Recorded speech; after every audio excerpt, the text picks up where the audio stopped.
Thank you, Mr Acting Deputy President. Once again, Senator Conroy is true to form. He is long on balderdash and short on basic facts. He's short on very basic facts, because the facts are that the information that was provided to Kathy Jackson, as revealed in The Australian, is exactly the kind of information that's provided to other witnesses that have appeared at the Royal Commission as well. And what other Labor senators have to prove in this debate? Senator Canavan, resume your seat. Senator Conroy, you need to withdraw those comments. I withdraw. Thank you. Senator Canavan. Senator Conroy, I didn't actually hear them myself, but thank you for withdrawing. What Labor senators opposite have to prove in this debate is why is it okay for some union witnesses to receive very detailed information on the topics and issues that they will be questioned about, but apparently not okay for Ms Kathy Jackson to receive the same briefing before her appearance. And I actually have some basic facts to provide the Senate, unlike Senator Conroy, and it looks like I'll have time to actually do them, unlike Senator Conroy. There's a letter here from the Royal Commission into Trade Union Governance and Corruption, dated the 7th of April 2015, to Mr Steve Heathcote, who is a solicitor for the Transport Workers Union of Australia. And in that letter, it discusses the TWU's appearance before the Commission on the 11th of May.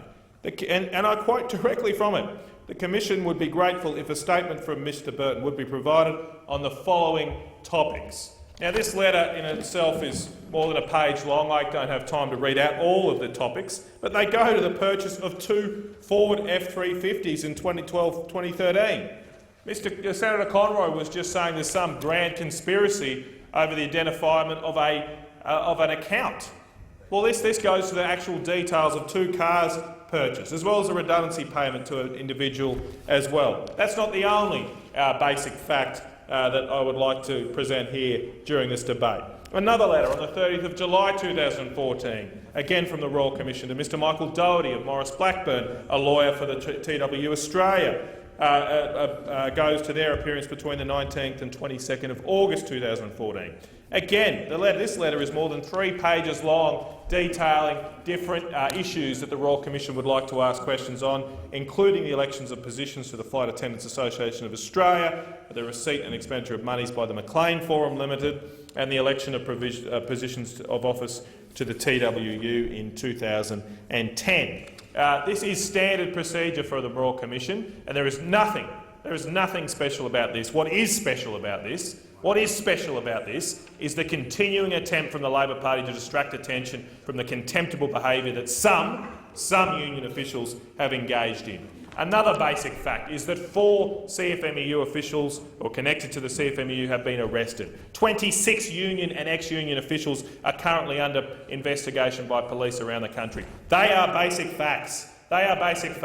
And what the Labor Party would have you believe is there is some grand conspiracy between the Prime Minister, between the Royal Commission and police forces in this country, that apparently the police in this country are engaged in a conspiracy among each other to distract attention from their trade unions' otherwise good work. And I do think some trade unions do good work, but unfortunately there is a small number of very bad apples that should be rooted out.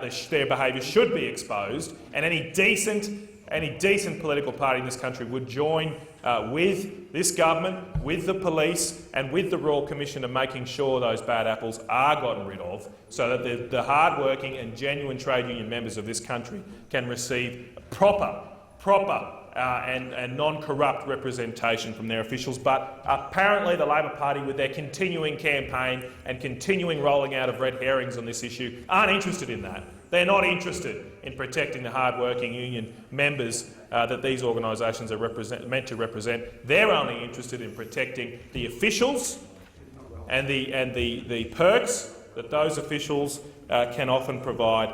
And I wish the Labor Party had a different attitude, but clearly they don't.